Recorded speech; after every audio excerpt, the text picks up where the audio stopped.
As Paul mentioned, the lesson this morning will be from the book of Job. So you can open up to Job and you can park it and you can keep it there for a while, because that's where we're going to be at this morning. We are going to read quite a bit from the book of Job, so you will definitely need your Bible. There should be one ahead of you. If not, ask somebody. They'll be able to bring you. We've got several at the back. You will need your Bible this morning, so go ahead and open up to that. I want to begin this morning with a supremely negative, depressing, pessimistic note. I want everybody here this morning to think for just a second. It's not whatever you're doing. I want you to think for just a second. What is the most depressing week of your entire life? Just take a second real quick. I don't want to get anybody, please, nobody raise their hand and volunteer to talk about the worst week of their life. That's not what this is about. But I want you to just think real quickly about the absolute worst week of your life. And if it began with a sermon by me, then so be it, whatever it is. But think about that. Maybe it was a personal challenge. Maybe it was a death in the family. Maybe it was an emotional roller coaster up and down. Maybe it was something that was job-related. I want you to think not only now about that worst week that you've ever had, but I want you to think about how you handled that week. And the reason I chose the week was for a couple of reasons, but one of them being that it gives you enough time to kind of go through the ups and downs. You deal with something on Monday, you act on Tuesday, you reevaluate on Wednesday, Thursday, maybe something else happens, but it gives you enough time to kind of go up and down through the roller coaster of emotions and think to yourself, how did I handle that? I could have acted better in some ways. Some ways I'm very proud of myself. But this was a week, for lack of a better phrase, for the record books. I think when we look at the story of Job, this is what it is. We forget sometimes that the entirety of the book of Job, at least as far as I can understand it, begins and ends inside of 7 or 8 days. There's quite a few conversations that take place starting in chapter 4 and go through the end of the book, and maybe there's some overlap there, maybe there's a couple days longer. But regardless, you're looking at a very, very compressed period of time. I want you to look at what's said about Job starting in chapter 1 and verse 1. Job chapter 1 and verse 1. It says, there was a man in the land of Uz whose name was Job, and that man was blameless, upright, fearing God, and turning away from evil. 7 sons and 3 daughters were born to him. His possessions, 7,000 sheep, 3,000 camels, 500 yoke of oxen, 500 female donkeys, and very many servants. And this man, that man, something I would never attribute to Job, that man was the greatest of all the men in the East. His sons used to go and hold a feast in his house, one each day, and they would sit and invite their 3 sisters to eat and drink with them. Now when the days of feasting had completed their cycle, Job would sin and consecrate them, rising up early in the morning and offering burnt offerings according to the number of them all. For Job said, perhaps my sin and have cursed God in their hearts. That's Job did continually. Now there was a day when the sons of God came to present themselves before the Lord, and Satan also came among them. And the Lord said to Satan, from where do you come? And Satan answered the Lord and said, well, from roaming about on the earth and walking around on it. The Lord said to Satan, have you considered my servant Job? For there is no one like him on the earth, a blameless man, one who's upright, fearing God, turning away from evil. And then Satan has his counterpoint in verse 9. He answered God saying, does Job fear God for nothing? And that question is what the entirety of the book hinges on. Does Job fear God for nothing? Have you not made a hedge about him and his house and all that he has? On every side you have blessed the work of his hands. His possessions have increased in the land. But put forth your hand now, this is the wager that Satan is making, and touch all that he has, and he will surely, no doubt about it, curse you to your face. Then the Lord said to Satan, behold, all that he has is in your power, only do not put forth your hand on him. So Satan then departed from the presence of the Lord. Let's stop there for just a second. What you notice right off the bat when you look at the character of Job is and who Job is and his personality, his likes, his interests, what is important to him, his values, his ethos, there are several things that are noteworthy right off the bat. The first one being that this is a man of which there are not enough adjectives in the world to describe him. He is blameless. He is upright. He is fearing God. He is turning away from evil. And this is not just what I think about him. This is not just what the text says about him. This is what God tells Satan about him. Imagine if God brags on you about somebody. What would God have to say? Satan comes up and says, have you considered my servant Ben? I just looked at Ben, so I'm picking him out. Have you considered my servant Ben? He is fill in the blanks. And I'll let you fill in the blanks. I'll let Ben fill in the blanks. But this is who he is. This is a man of which nothing bad can be said about him. The phrase that Job knew no evil, the phrase that Job did continually good things, appears over and over again.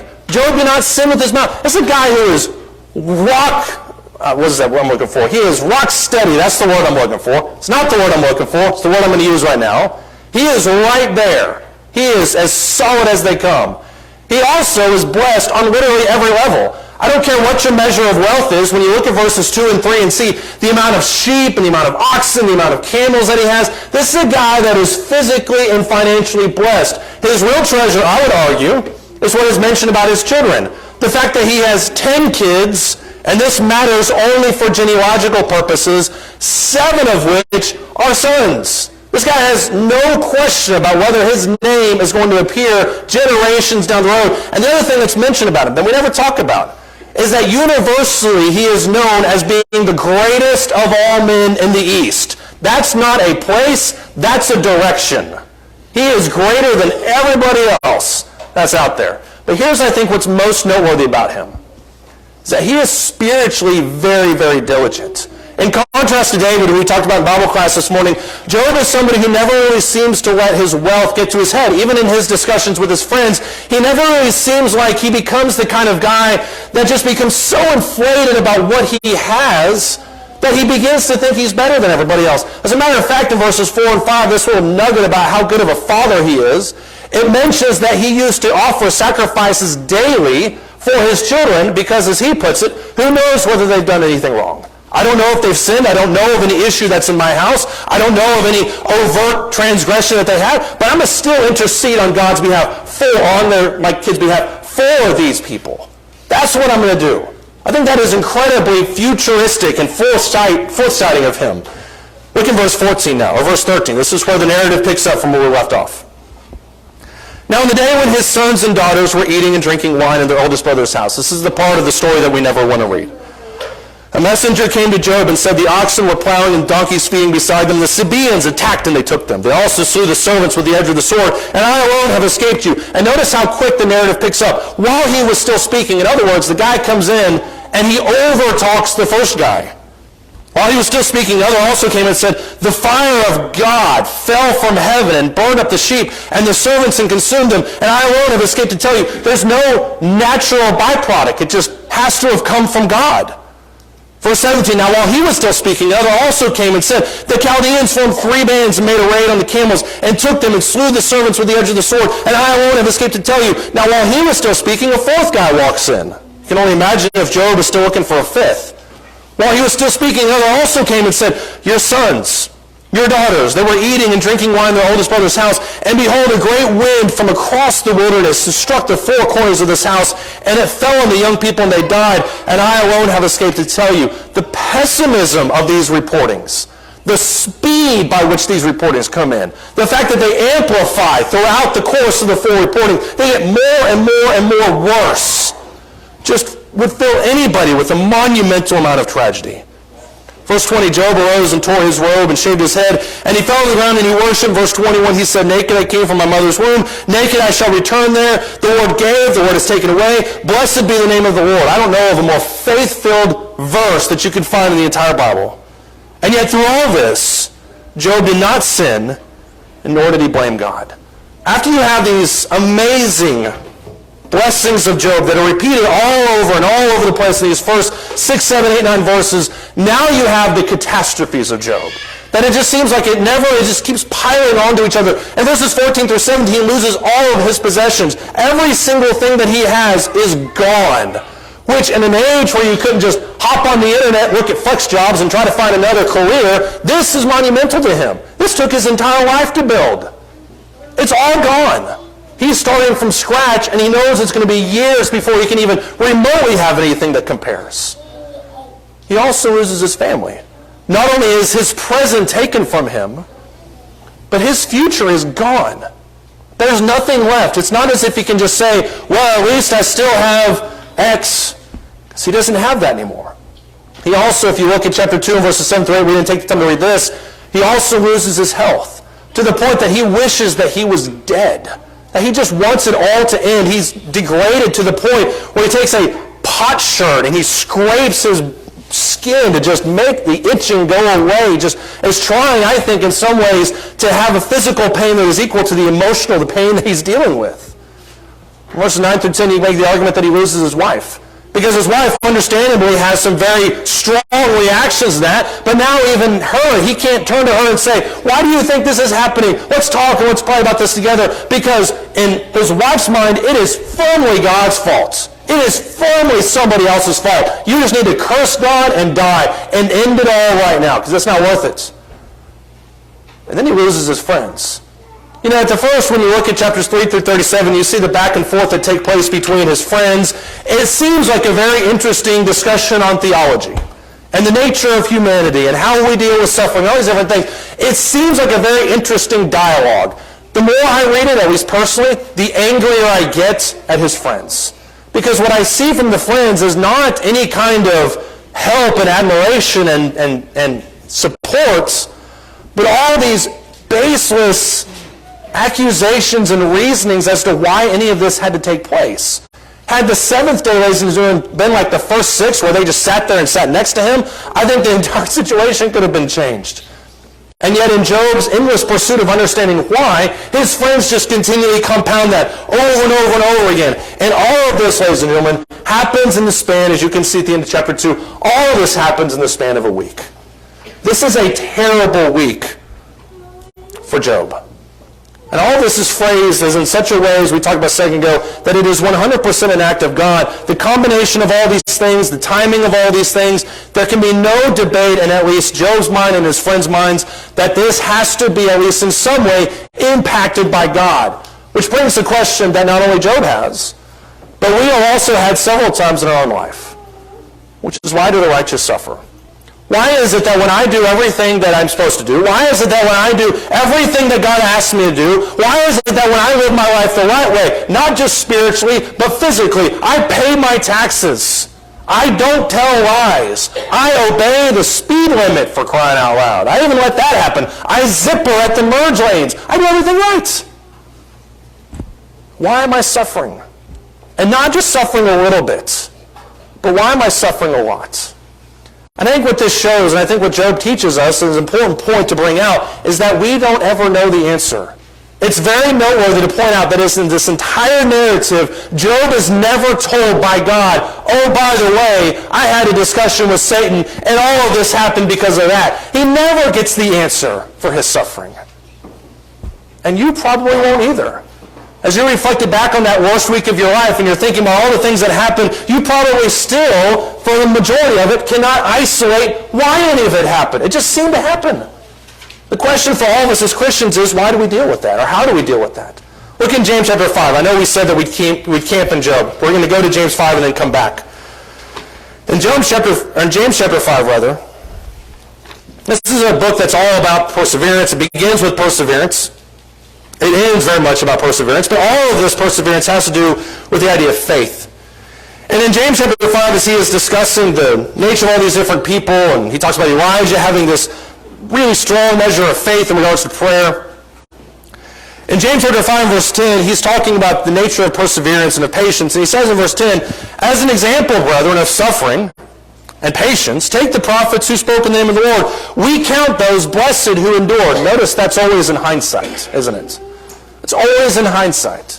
It's never in the moment that we count those blessed, because in the moment, Job's friends look at him and say, there's something gone haywire here. I don't know what it is, but something happened.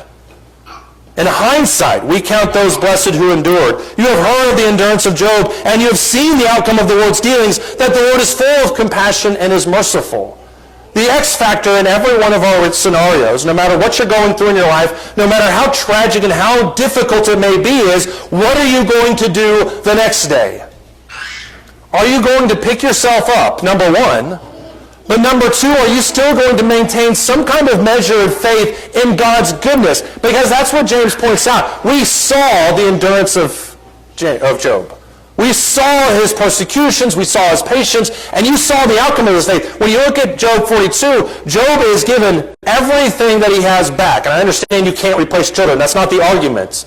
He's given more children. He's given his possessions back. He is, at least in some way, recompensed for what he did. Once again, you can't replace children. I'm not making that argument. But the Lord isn't all bad. And in hindsight, we look at those people who endured quite a bit, and we think to them, that's an example for me. That's a measure of faith and of patience that I can learn from. Because no matter how extreme my fall may be, I know that on the other end, whether it's the end of this week, whether it's the end of my year, whether it's the end of my life, I know that God is still good. we count those blessed who endured. So what happened in Job's week? How did he handle this? Well, I would argue that there's two primary things that Job had to learn. Number one, Job had to change his perception of God. Keep in mind what the whole argument was between Satan and God in the first place. The whole argument, top to bottom, was about whether or not Job would still focus on God after all these things were taken from him. That was the accusation by Satan. You have built a hedge around him, you remove that hedge, and you let me bring the thunder, and Job will not love you anymore. And on a certain extent, in a certain say, I can tell that that's exactly kind of what happened. That is in some way what happens to us.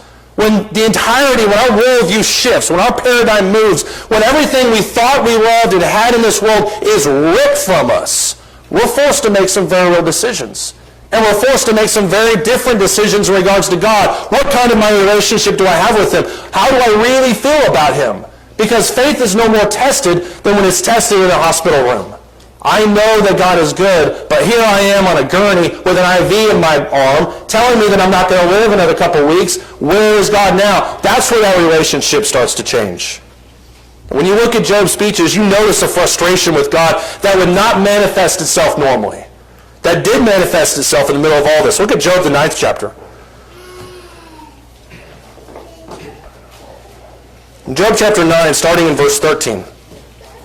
Job unleashes a tirade of frustration that is understandable. God doesn't let him off the hook, in case you were wondering. But he releases a tirade towards God. In Job, the 9th chapter, starting in verse 13, listen to the cynicism with which Job talks about God. In verse 13, he says, God will not turn back on his anger, for beneath him crouch the helpers of Rahab. How then can I answer him and choose my words before him? For though I were right, I couldn't answer. I would have to implore the mercy of my judge. If I called and he answered me, I couldn't believe that he was listening to my voice. For he bruises me with a tempest, and he multiplies my wounds without cause. He will not allow me to get my breath, and he saturates me with bitterness. If it's a matter of power, behold, he's the strong one. If it's a matter of justice, who can summon him? Because though I am righteous, my mouth condemns me. Though I am guiltless, he will declare me guilty. I am guiltless. I don't take notice of myself. I despise my life. It is all one. Therefore I say, he destroys the guiltless and the wicked. If the scourge kills suddenly, he mocks the despair of the innocent. The earth is given into the hand of the wicked. He covers the faces of its judges. If it is not he, then who is it? Notice what Job is talking about in this passage. Number one, he never tries to take away from the power of God. God's powerful. I'll admit that. That's the essence of his faith. God is powerful. Number two, God is perfect in justice. I get that. But why does God have to pick on me?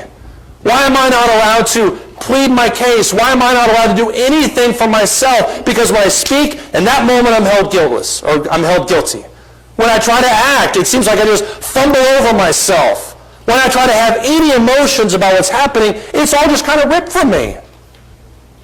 And so you can see in that moment how the perception of God changes. It's one thing for us to come in here on Sunday morning and sing, all to Jesus I surrender. It's a different thing to do that on Tuesday when you're having the worst week of your life, as Job was. Job needed to change his perception of God. If you look in Job chapter 38, it's this arguing and this bitterness about who it is that God is and this relationship that spurs God's response. Look in Job 38.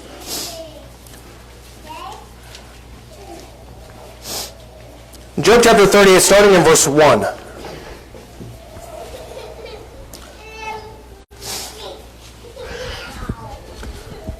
This passage would be humorous if it wasn't in one of the worst books, or most depressing books in the entire Bible. In Job 38, after listening to Job's tirade for 33 chapters, God answers Job out of the whirlwind and says, who is this that darkens counsel by words without knowledge? Now gird up your loins like a man. I'll ask you, and you will instruct me. Where were you when I laid the foundation of the earth? Just curious. Tell me if you have understanding. Who set its measurement since you know? Or who stretched the line on it? You do know there's a line after all, don't you? On what were the foundations of the basis sunk? Who laid the cornerstone again? When the morning stars sing together and all the sons of God shout over joy, who are they singing towards? I'm just curious. God's response is understandable, primarily because he's reinforcing a lesson that Job absolutely needed to hear, which is that he is God and Job is not. That's the baseline for this. And when we have our tirade against God, which all of us, when we go through the fires, are tempted at the very least to have that tirade, that's the one thing we need to realize, is that God is God and we are not. And so the very first thing that God reminds Job of in this passage is, you are not Me. You don't get to make these accusations. You don't get to claim anything because you're not God. But I'm not naive enough to say that these accusations and this response flies with people of the world. If you're talking to a non-believer who's dealing with a really tough time in their life, and they say, I don't know why this is happening, you can't respond with, well, because he's God and God can do whatever he wants. That's not going to fly with an atheist. What I think does matter to those people is the understanding that there's quite a bit more happening in the world than we realize. Look in Job 39. In Job chapter 39, starting in verse 19. I love, on a personal note, I love the way that God goes into the nature of these things, the scenery, the world, the value of nature to prove his points. In Job 39, starting in verse 19, he says, did you give the horse his might? He's still talking about his own power. Did you give the horse his might? Do you clothe his neck with a mane? Do you make him leap like the locust? His majestic snorting, actually I've never heard that phrase used elsewhere. His majestic snorting is terrible. He paws in the valley, he rejoices in his strength. He goes out to meet the weapons. He laughs at fear, is not dismayed. He does not turn back from the sword. The quiver rattles against him. The flashing spear and javelin, with shaking and rage, he races over the ground. He doesn't stand still at the voice of the trumpet. As often as the trumpet, he sounds, ah! And he scents the battle from afar, and the thunder of the captains and the war cry. When God is talking about his own power and his own might, he's talking about all the things that he is and that Job is not. These passages underscore that it is God who gives the strength to these things. But he's also underscoring what happens in nature that we don't see. Were you the one that gave to the horse the courage to stand up against the battle charge? Were you the one that gave the horse the ability to have that snort in the first place, to breathe in the breath of life, to move its feet? Was that you that did that? That wasn't you, that was me. And that was me because I know what needs to happen in that moment. It's the exact same argument that Jesus makes in the Sermon on the Mount.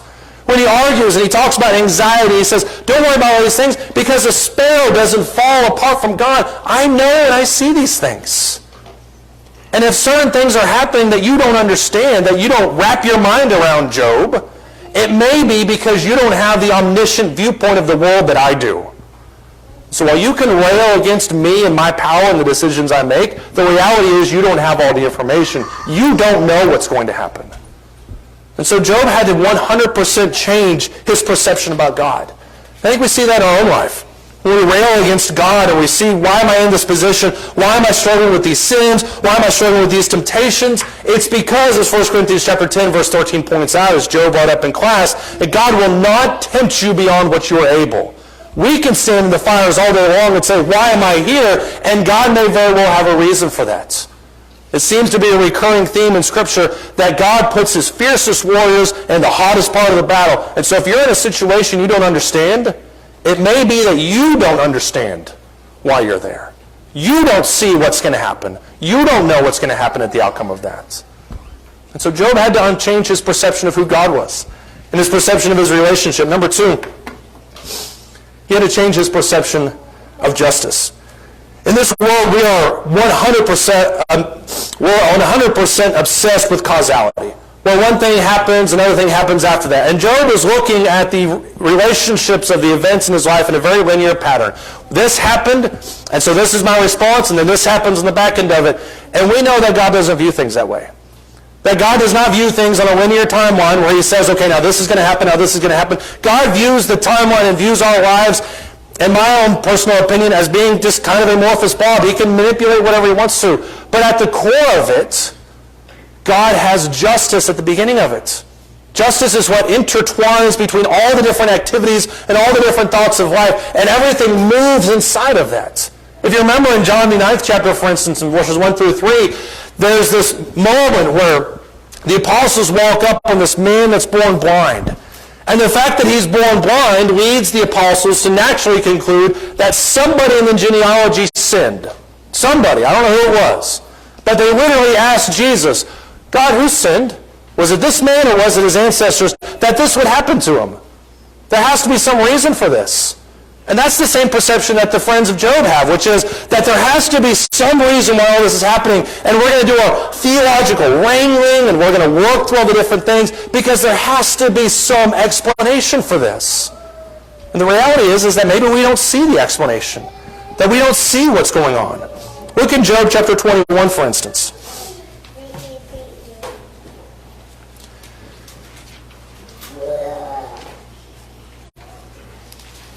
Remember, Job was willing to accept bad things from God. He actually mentions in Job, the first chapter, he mentions, shall we accept good from God and not evil? So he accepts that there's an imbalance in the physical world that he can't perceive. What he struggles with, according to Job chapter 21, starting in verse 17, is the imbalance with other people. As we talked about earlier, I pay my taxes. I zipper when I merge in traffic. I do all the right things. Why is it that God doesn't play by my rules? Job chapter 21, starting in verse 17, it says, how often is the lamp of the wicked put out? Just curious, Job says. Does their calamity ever fall on them? Does God apportion destruction in his anger? Are they as straw before the wind and like the chaff which the storm carries away? You say that God stores away a man's iniquity for his sons. Let God repay him so that he may know it. Let his own eyes see his decay. Let him drink of the wrath of the Almighty. For what does he care for his household after him when his number of his months is cut off? Can anyone teach God knowledge, in that he judges those on high? One dies in his full strength, being wholly at ease and satisfied. His sides are filled out with fat, and the marrow of his bones is moist. While another dies with a bitter soul, never having tasted anything ever good. Together they lie down in the dust, and worms cover them. Job is railing against the imbalance of justice in this world. That it seems like he does everything right, that he's doing what he's supposed to be doing, and at the very least, God doesn't need to come in and take it all away. Because after all, if God is a God of justice, as the friends are pointing out, then why are the wicked thriving? I know wicked people, Job says, whose their bones are still moist after they've died because they've enjoyed so much pleasure in this life. Nothing was ever taken from them. Why is it that they aren't punished? Why is it that they aren't taken to task for the things of their life? Job had to change his position and his perception of God's justice, because what he didn't realize, or at least he conveniently forgot about in that moment, was that these things don't always happen on the timeline. As the psalmist talks about on a number of different occasions, that you may succeed in this life, but that doesn't mean that God's going to grant you success in the next. That you are storing, as Paul says, wrath for yourselves in the day of wrath. It would be great, wouldn't it be? Or maybe not be great, if every single time somebody did something bad, you had an immediate punishment for it. We all kind of, I think, instinctively want the Ananias and Sapphira treatment in regards to other people. Ananias and Sapphira in Acts the 4th chapter lied, struck dead because of it. That's what we want. Until that same measure is applied back to us. And Job's perception of justice in this world, that these wicked are just doing everything that they can to defame the name of God and live immorally, that's just not right. And then 2 Peter chapter 3 enters the equation, which shows that God is not slack concerning his patience, his justice, as some count slackness, but his long-suffering is willing for everyone to come back to repentance. Don't mistake God's slackness in doling out his justice with his ambivalence towards immorality. That justice is coming for everybody. We have to have faith that it's coming appropriately to us and everybody else. In Hebrews the 11th chapter, as he's discussing the hall of faith, we got done talking about James. But all the people at least the example of Job and how he did all these things, and he persevered. Hebrews chapter 11, I think, speaks about this a little bit too.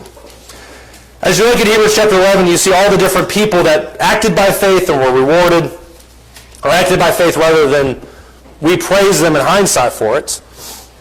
In Hebrews chapter 11, starting in verse 13, the Hebrew writer takes a little aside. And he talks about some things that I think are really important for us to remember. In Hebrews chapter 11, starting in verse 13, he says, all of these, talking about all the great people that you read about, that persevered, that endured, that were patient, all of these people died in faith without receiving the promises. But having seen them and having welcomed them from a distance, and having confessed that they were strangers and exiles on the earth, for those who say such things make it clear that they're seeking a country of their own. And indeed, if they had been thinking of that country from which they went out, they would have had opportunity to return. As it is, verse 16, though, they desire a better country, that is, a heavenly one. Therefore, God is not ashamed to be called their God, for he has prepared a city for them. All the great men and women that he talks about in Hebrews chapter 11 have one thing in common, which is that none of them got to experience the benefits of their faithfulness in this life. Certainly some aspects of it. But none of them really got what they were after. None of them really seized what it was that was dearest to their heart, because as Hebrews chapter 11 verse 14 points out, they were looking for a city that doesn't have foundations. They were looking for a second city, a different city that's not what they have now. And Job's perception of justice needs to change in that regard. That even though he looks at his own life and he sees the vast amount of inequality, that he's doing right and everything's taken from him, other people do nothing right and everything's given to them, even though it seems like that's unequal, that's not really what Job's living for. Job is not living his life for physical possessions. That's exactly what Satan accused him of. Job should have been, the same way that all of God's people are, living their life for heaven, living their life for God, living their life to see that hope realized. None of this, unfortunately, answers the biggest question, which is, as we mentioned at the beginning, and you might be mad at me that I didn't talk about any of this, if God can do anything and I'm going through this trial, then why doesn't he just fix it? You know the problem with that, and this is just one out of 400 different reasons that you could give for this, you know the problem with that line of thinking? Is we all operate at a baseline that is unique to us. We all operate at a baseline of our own life and what we're comfortable with, and any dip below that is just completely unethical. It's just completely heinous. We don't like the idea that I used to be up here and now I'm dipping. That's my baseline, we're underneath it. That's unequal to me. And yet somebody overseas may have nothing in their life. And it is way below what we have. They have no physical possessions, no physical property. They may have no family. So their baseline is way down here. They don't know any difference. And sometimes we look at our own life and we see the gross inequalities of our life, the things that are taken from us. When in reality, there are a lot of people that may very well wish that any of that would have happened to them. That they had a family in the first place. That they had possessions in the first place. That they had the things that Job, in essence, lost. The problem with this question is that it's always relative to our personal baseline. And when we do that, we individualize God. And we say God needs to dole out justice. He needs to have a relationship based on what I want and my own perception of him. And not who he truly is. And so you can make the argument that Job won, that Job demonstrated his ability to remain faithful through it, but I would argue that Job changed quite a bit. And as great as Job was, and as great as the Scripture talks about him, that he had to do some transformations in his own life and realign his own priorities to make them more in line with what the truth was. And that's hopefully what all of us realize when we go through really bad weeks in our life. And maybe it's bad for a season, but on the back end, as James 1 talks about, we're learning and we're growing through that. If we can help you with any of this, whether that's becoming a Christian, whether that's persevering today and tomorrow, won't you come today as we stand and sing?